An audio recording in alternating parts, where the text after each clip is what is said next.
Hello friends. आज का मेरा टॉपिक एक प्रश्न कुंडली से है, क्योंकि जिन जातक की ये कुंडली है उनको अपना डेट ऑफ बर्थ या टाइम कुछ भी पता नहीं है। तो ऐसी स्थिति में जब जातक आपसे पूछे, क्वेश्चन करे, फोन करे, तो वो प्रथम समय वो डेट ही उसकी प्रश्न कुंडली बनाती है। तो प्रश्न कुंडली बनाने का कारण होता है डेट एंड समय पता ना हो। तो जातक का समय ज्ञात न होने के कारण यह एक प्रश्न कुंडली है। मेरी प्रथम बातचीत इनके साथ 11/4/2024 समय 20:56 पर हुई। इसी आधार पर ये प्रश्न कुंडली बनी है और आज हम प्रश्न कुंडली का विश्लेषण करना सीखेंगे। तो इस डेट, इस समय और प्लेस, क्योंकि जहां पे ये कॉल आई है उस प्लेस के आधार पर ये कुंडली बनाई गई है। लग्न वृश्चिक है, लग्न स्वामी मंगल, राशि वृषभ है, राशि स्वामी शुक्र है, नक्षत्र पद कृतिका है, 4, नक्षत्र स्वामी सूर्य है, तिथि चतुर्थी है, हिंदू दिन गुरुवार, पक्ष शुक्ल है, योग आयुष्मान, आयुष्मान भव जैसे आशीर्वाद में बोलते हैं। इस तरह से ये जो भी कार्य करेंगे उसकी उम्र लंबी होगी। अगर किसी घर को बनवाएंगे तो बहुत वर्षों तक वो घर रहेगा। जिस भी कार्य को करेंगे उसकी आयु बहुत होगी, ऐसा यहाँ से पता चल रहा। कारण बड़ी है। अब आप यहाँ लग्न कुंडली देख सकते हैं। लग्न कुंडली में लग्न में 8 नंबर वृश्चिक राशि है, जिसका स्वामी मंगल शनि के राशि में सुख भाव में है। बाकी के ग्रहों की स्थिति भी आप यहां से देख सकते हैं। और ये नवमांश कुंडली है। नवमांश कुंडली में हम जो विचार करते हैं वो 3 डिग्री 20 मिनट के लिए करते हैं। तो लग्न में जो वृश्चिक राशि है उसके नवमांश बना लेते हैं और उसके हिसाब से हम यहाँ पे वर्णन करते हैं। इसको स्पाउस कुंडली या D9 के नाम से भी जानते हैं। उसके बाद ये दशाएं हैं। तो उस समय जिस समय प्रश्न आया उस समय के अनुसार, उस प्लेस के अनुसार, उस दिन के अनुसार जो आपने कुंडली बनाई वो प्रश्न कुंडली कहलाती है। अब इसका ग्रहों का भी आप एक टेबल बना लें। जैसे लग्न क्या है, वृश्चिक आई है 57 मिनट 0 डिग्री 57 मिनट 25 सेकंड पे, तो यह विशाखा नक्षत्र लगा। और वृश्चिक में क्योंकि ये प्रथम 3 डिग्री 20 मिनट के अंदर है तो कर्क नवांश आया। जो वृश्चिक राशि में आप देख लें नवांश टेबल में जाके, जो प्रथम खंड है उसमें कर्क राशि लगी है। तो इस तरह से इनकी वृश्चिक राशि है, उसमें नक्षत्र विशाखा है और उसके अंदर प्रथम नवांश कर्क का है। इस तरह से इनका जो मेन ग्रह हुए जो इनके व्यक्तित्व को प्रभावित करेंगे वो हुए मंगल वृश्चिक के लिए, विशाखा का गुरु और कर्क के लिए चंद्र। इसी तरह से जब ये कुंडली बन के तैयार हुई तो आप देखें कि लग्न में 8 नंबर राशि त्रिकोण, इसे मूल त्रिकोण कहते हैं। 1 5 9, यहाँ पे 8 12 4 अर्थात मंगल बृहस्पति और चंद्रमा लगे हैं। तो एक तरह से देखा जाए तो इनका दोनों में ही सेम आ रहा है। नक्षत्र कुंडली या लग्न कुंडली दोनों में ही ग्रह मंगल गुरु चंद्र हैं। और इसमें मंगल गुरु चंद्र में आप ध्यान दें तो गुरु चंद्र उच्च स्थिति में है, चंद्रमा तो उच्च का है। और गुरु जो है 1 नंबर राशि में मित्र के साथ एक गलत हाउस शत्रु भाव में बैठा हुआ है। लेकिन मंगल शत्रु हाउस में बैठा, शत्रु भाव में बैठा है। शत्रु राशि है, 11 नंबर राशि कुंभ है, शनि की राशि है, वहां पे मंगल शत्रु राशि में बैठा है। इस तरह से देखा जाए तो इनके जिनकी ये प्रश्न कुंडली हमने बनाई है इनके में सिर्फ मंगल प्रभावित है, वो पीड़ित है। तो मंगल का उपचार करना होगा। आप यहीं से देख के टेबल बनाते ही समझ सकते हैं। दूसरा क्या है, सूर्य इनका मित्र भाग में है। देखिए मित्र बृहस्पति की राशि में है तो मित्र है। बुधादित्य योग बना रहा है, बुद्ध के साथ में है। वर्गोत्तमी है, ये देखिए इसके ऊपर स्क्वायर लगा है, मतलब नवांश कुंडली में भी सेम राशि में है। और ये सूर्य चंद्र बुद्ध के साथ मूल त्रिकोण में बैठा हुआ है। तो कुल मिला के सूर्य बहुत ही अच्छा फल देगा। वर्गोत्तमी है, हमेशा अच्छा फल देगा। नेगेटिव राशि में, शत्रु राशि में भी बैठा होगा तो भी अच्छा देगा, मित्र राशि में बैठा होगा तो भी अच्छा देगा, छठे आठवें 12वें भी होगा तो भी अच्छा देगा। तो इनका सूर्य अच्छा हो गया वर्गोत्तमी होने के कारण। चंद्र तो स्वतः ही उच्च का है, इसलिए वो तो अच्छे फल देगा। और नवांश कुंडली में भी वो 9वें भाव में जाके सूर्य चंद्र बुद्ध युति बना रहा है। 9वां भाव मूल त्रिकोण का सबसे स्ट्रांग भाव होता है। इसी तरह से आपने मंगल देखा, मंगल इनका कमजोर है, शत्रु भाव में है। बुध इनका नीच का है। पर एक अच्छाई देखिए, यहाँ पे शुक्र उच्च का है, उसके साथ जब कोई ग्रह नीच का आएगा तो इसे नीच भंग राजयोग कहते हैं। तो कुल मिला के यहाँ बुध का नीचत्व भंग हो गया है और वो भी उच्च का हो गया है। तो यहाँ पे सूर्य, शुक्र और बुध बहुत अच्छा फल दे रहे हैं। ये एक राजयोग 5वें भाव में बन रहा है। अब गुरु के बारे में देखते हैं। वो मित्र है, शुक्र गुरु की युति है नवमांस में, तो ये बहुत ही अच्छा, धन के लिए तो बहुत ही अच्छा योग बन गया। शुक्र के देखा जाए तो ऑलरेडी 12वें अपनी राशि में है, उच्च का है। शनि अपनी ही राशि में है, चौथे भाव में है, ये भी सही फल देगा। राहु और केतु ये पितृ, पत्नी और पुत्र दोष देगा, क्योंकि राहु यहाँ पे सूर्य के साथ में है, बुध के साथ में भी है, शुक्र के साथ में है। तो पितृ दोष, पुत्र दोष, पत्नी दोष, ये एक नेगेटिव इफेक्ट है। पर यहाँ पे सूर्य बुध कम प्रभावित होंगे वर्गोत्तमी होने के कारण, लेकिन शुक्र प्रभावित होगा। पर क्योंकि यहाँ पे 3 ग्रह अब शुभ हो जा रहे हैं, इसलिए राहु का असर कम होगा, पर आंशिक असर जरूर रहेगा, वो खत्म नहीं हो सकता। इसलिए इनकी संतान होने में थोड़ी सी समस्या हो सकती है। इनकी ऊर्जा लेवल अच्छी है सूर्य के कारण, लेकिन राहु की उपस्थिति के कारण व्यवधान आएंगे इनकी लाइफ में। और शुक्र उच्च का है, लेकिन राहु की स्थिति के कारण, शुक्र इनका द्वितीय भाव सप्तम भाव में भी है, अर्थात वो पत्नी है। तो पत्नी से कहीं ना कहीं कुछ वैमनस्य हो सकता है, कुछ विरोधाभास हो सकता है। राहु उनकी लाइफ भी कम कर सकता है, क्योंकि राहु अपने कर्म जरूर करता है, कितना भी बड़ा राजयोग क्यों ना बनने हो। अब चलिए हम लोग इस, क्योंकि इनका प्रश्न कुंडली के हिसाब से वृश्चिक लग्न है और इनकी राशि जो बन रही है वो वृषभ है, क्योंकि द्वितीय राशि में चंद्रमा बैठा हो। तो चलिए, वृश्चिक लग्न के आपके गुण क्या है। वृश्चिक लग्न के लोग स्वभाव से दृढ़ होते हैं और उन्हें गुस्सा जल्दी आता है। इस लग्न के लोग बातचीत में स्पष्टवादी होते हैं और दूसरों से जल्दी बदला लेते हैं। ज्यादा क्रोध से इन्हें नुकसान भी पहुंच सकता है, इसलिए इन्हें अपने क्रोध पर नियंत्रण रखने की आवश्यकता होती है। वृश्चिक लग्न के लोगों की इच्छा शक्ति बहुत मजबूत होती है और ये एक दूसरे में बहुत जल्दी घुल मिल जाते हैं। इन्हें चटपटा खाना पसंद होता है और ये आराम पसंद करते हैं। ये ज्यादा काम करने से बचना चाहते हैं। इन्हें अनुशासन में रहना पसंद होता है। इन्हें शोहरत और दिखावा ज्यादा पसंद होता है। इनके मित्रों का दायरा काफी ज्यादा होता है। इस लग्न के लोग पुलिस, शिक्षक, ज्योतिषी हो सकते हैं। धर्म के प्रति आपकी निष्ठा होती है। इनमें धन और ऐश्वर्य की प्राप्ति की तीव्र इच्छा होती है। वृश्चिक लग्न के लोग कद-काठी में मजबूत होते हैं और मानसिक रूप से वे बहुत मजबूत होते हैं। ये लोग किसी से डरते नहीं हैं।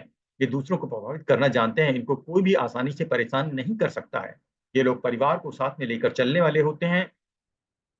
ये किसी को धोखा नहीं देते हैं, लेकिन यदि कोई इन्हें धोखा देता है तो ये उन्हें छोड़ते भी नहीं हैं। ये अपनी ज़िम्मेदारियों को बखूबी निभाते हैं। ये लोग राजनीति में सफल होते हैं और ये बहुत ही बुद्धिमान व्यक्ति होते हैं और उन्हें स्वतंत्र रहना पसंद होता है। ये लोग किसी से भी डरते नहीं हैं और गलत का कभी साथ नहीं देते हैं। स्वभाव से काफ़ी उदार होते हैं और दूसरों की मदद के लिए हमेशा तैयार रहते हैं। इस राशि के लोग अपने बच्चों से काफ़ी प्यार करने वाले होते हैं। इनमें कुछ कमियाँ भी होती हैं और उनके गुस्से और जल्दबाजी के कारण इन्हें काफ़ी परेशानियाँ भी आती हैं। जिनसे काम बनने वाला होता है उससे ये लड़ाई कर लेते हैं। अब ये जो हमने फल बताए हैं, ये वृश्चिक राशि के हैं, लेकिन अब यह देखना होगा कि वृश्चिक का मंगल जो स्वामी है, यदि वो शत्रु राशि में बैठा है तो इन प्रभावों में काफ़ी कमी आ जाएगी। यदि वो मित्र राशि में बैठा है तो ये प्रभाव अच्छे मिलेंगे और अपनी ही राशि में बैठ गया तो ये पूर्ण प्रभाव मिलेंगे और अगर उच्च राशि में बैठ गया तो ये प्रभाव अति उत्तम और शुभ मिलेंगे। अब चंद्रमा के हिसाब से, क्योंकि चंद्रमा मन का प्रतीक है और चंद्रमा वृष राशि में बैठा है, तो इनकी प्रश्न कुंडली के हिसाब से इनका व्यक्तित्व कैसा होगा, इनका मन कैसा होगा। इस राशि में पैदा होने वाले जातक शौकीन, तबीयत, सजावटी स्वभाव, जीवन साथी के साथ मिलकर कार्य करने की प्रवृत्ति, अपने को उच्च समाज से जुड़कर चलने वाले, अपने नाम को दूर तक फैलाने वाले, हर किसी के लिए उदार स्वभाव, भोजन के शौकीन, बहुत ही शांत प्रकृति, मगर जब क्रोध आ जाए तो मरने मारने के लिए तैयार, बचपन में बहुत शैतान, जवानी में कठोर परिश्रमी और बुढ़ापे में अधिक चिंताओं से घिरे रहने वाले, जीवन साथी से वियोग के बाद दुखी रहने वाले और अपने को एकांत में रखने वाले पाए जाते हैं। इनमें जीवन में उम्र की 45वीं साल के बाद दुखों का बोझ लद जाता है और अपने आप को आराम में नहीं रख पाते हैं।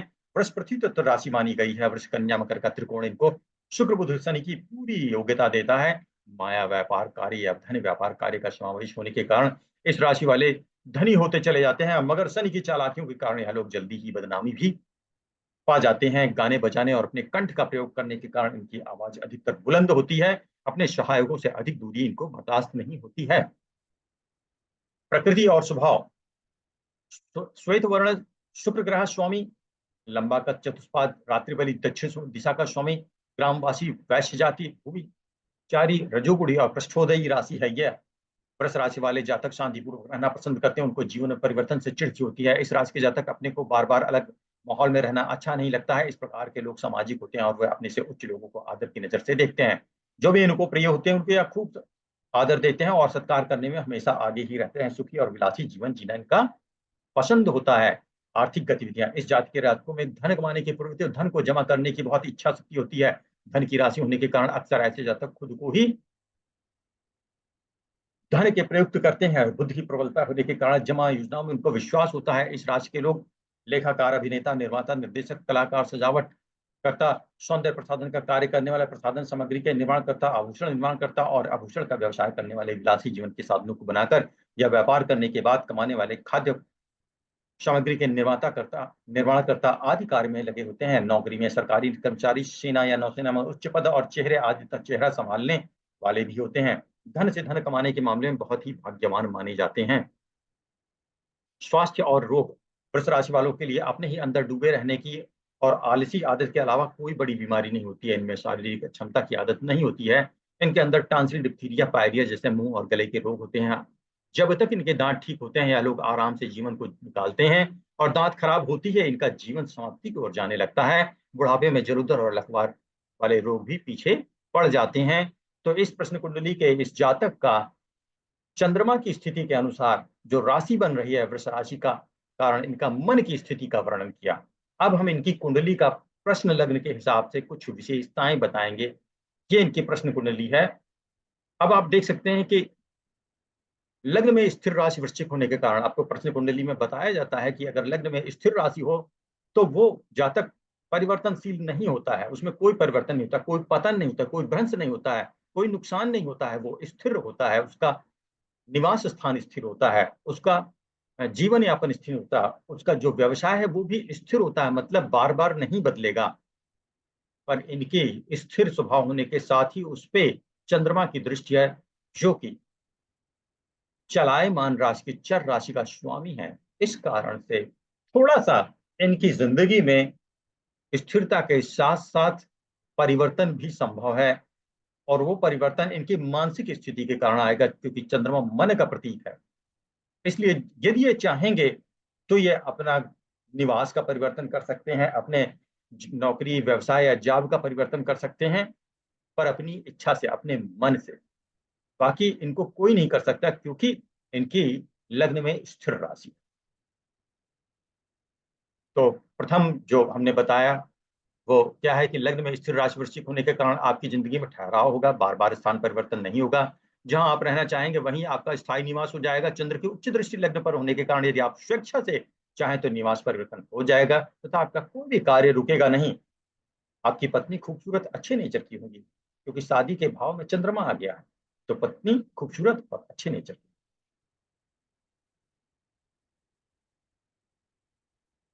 अब आपकी लग्न कुंडली में मूल त्रिकोण के स्वामी क्रमशः मंगल, गुरु, चंद्र हैं, जो कि शत्रु मित्र उच्च हैं। सिर्फ मंगल का उपचार करने से सारी समस्याएं खत्म हो जाएंगी। मंगल का उपचार भी बताया है हमने इसमें। अब आज प्रश्न कुंडली में देखें तो इनका मूल त्रिकोण में 8, 12, 4 अर्थात मंगल, बृहस्पति और चंद्रमा लगे हैं। तो मंगल शत्रु राशि में है, बृहस्पति मित्र राशि में है और चंद्रमा अपनी उच्च राशि में है। तो बृहस्पति चंद्रमा तो बहुत ही अच्छा फल देंगे, पर मंगल शत्रु राशि में होने के कारण थोड़ा अच्छे फल कम देगा। इनकी घर की सुख शांति को कम करेगा। इस सुख शांति को बढ़ाने के लिए, शुभ फल पाने के लिए मंगल का उपचार मैंने यहाँ पे इनको बताया है। क्या है उपचार? भौम मंगल या अंगारक सत्व, साहस, पराक्रम का कारक देवता है। अतः ग्रहों में यह सेनापति है या पित्त प्रकृति का है और अग्नि तत्व प्रधान है। इसकी निर्बलता मनुष्य में पित्त संबंधी रोग, अर्थात इनको पित्त संबंधी रोग हो सकते हैं, रक्त विकार हो सकता है, मांस अर्थात मसल रिलेटेड विकार हो सकता है और दुर्घटना भी हो सकती है, क्योंकि मंगल दुर्घटनाएं भी कराता है, तो आदि को जन्म देता है। तो मंगल की प्रसन्नता के लिए ओम ओम भौमाय नमः मंत्र का प्रतिदिन 108 बार जप करना चाहिए। जब हेतु रुद्राक्ष अथवा श्वेत चंदन की माला का उपयोग करना चाहिए। मंगल ग्रह के देवता स्कंद अर्थात कार्तिकेय एवं हनुमान जी हैं, अतः इनमें से किसी का भी अधोलिखित मंत्र जप मंगल कृत दोष का शमन करता है। अब आप कौन सा मंत्र कर सकते हैं? आप ओम स्कंदाय नमः कह सकते हैं, ओम चंडिकाय नमः कह सकते हैं, ओम हम हनुमंते नमः। बहुत ही आसान मंत्र, हनुमान जी का मंत्र आप जप करें 108 बार प्रतिदिन, तो आपकी ये जो मंगल की दुर्बलता है ये शुभत्व में बदल जाएगा, और इससे जो हानियां हैं वो बंद हो जाएंगी और शुभ फल मिलेगा। तो ओम हम हनुमंते नमः इस मंत्र का आप जाप करें। फिर हमने ये बताया कि आपके विवाह भाव में शुक्र की राशि और चंद्रमा बैठा है, दोनों ही उच्च हैं। अतः माता और पत्नी दोनों ही बहुत ही संभ्रांत परिवार से शालीन कुलीन भाग्यशाली हैं या रही होंगी। उनके भाग्य से आपका भाग्योदय हुआ। अब आप देख सकते हैं भाई हमने ऐसा क्यों कहा है। सप्तम भाव में द्वितीय राशि है, अर्थात इनके विवाह जो है द्वितीय राशि शुक्र से प्रभावित, और शुक्र इनका अपनी ही राशि अपनी उच्च राशि में है, बहुत ही बलवान है। अर्थात इनकी शादी एक ऐसी कन्या से होगी जो इनकी पत्नी बनेगी, वो बहुत ही उच्च कुलीन परिवार से होगी, शाही शालीन होगी, बहुत भाग्यशाली होगी, उसके कारण इनको बहुत धन लाभ होगा। और इस शादी के भाव में चंद्रमा भी बैठा हुआ है, अर्थात इस शादी में चंद्रमा का अर्थात इनकी माता का बहुत बड़ा योगदान है, क्योंकि यहाँ चंद्रमा उच्च का है। इसलिए इस शादी वाले भाव में ये सुख के देने में इनकी माता का ही योगदान है। इनके भाग्य वृद्धि में माता का योगदान है, क्योंकि भाग्य भाव में चौथी राशि लगी है, उसका स्वामी चंद्रमा सप्तम भाव में बैठे, अर्थात भाग्योदय का कारक कौन है? इनकी माता जी, और माता जी इनकी शादी का कारक है। और इस कारण से इनको एक पत्नी मिली जो कि खुद में बहुत ही महालक्ष्मी है। तो देखा जाए इस जातक की कुंडली में इनकी माता और पत्नी के कारण इनका बहुत ही भाग्योदय हुआ। फिर नेक्स्ट पॉइंट, चौथे भाव में मंगल शनि युति तथा छठवें में गुरु होने से जो भी आपसे शत्रुता रखेगा वो अंत में परास्त जरूर हो जाएगा। प्रश्न कुंडली शास्त्र में यह बताया जाता है कि चौथे शास्त्र में अगर क्रूर ग्रह हों तो जो भी आपके यहाँ अटैक करने आएगा अर्थात शत्रु आएगा वो अंत में परास्त होके जाएगा। और इनके चौथे घर में मंगल और शनि हैं, दोनों ही क्रूर ग्रह हैं, पाप ग्रह हैं। मंगल क्रूर है, शनि पाप ग्रह है। तो कुल मिला के उस शत्रु को हार के जाना है, अर्थात इनसे जो भी इंसान शत्रुता रखेगा उसको परास्त होना ही पड़ेगा, क्योंकि शत्रुता भाव में एक नंबर राशि मंगल लगी है, मंगल का स्वामी शनि के साथ, और एक नंबर में गुरु भी बैठे हैं। गुरु सबसे बड़ा ग्रह, और मंगल की राशि में वो मित्र राशि में।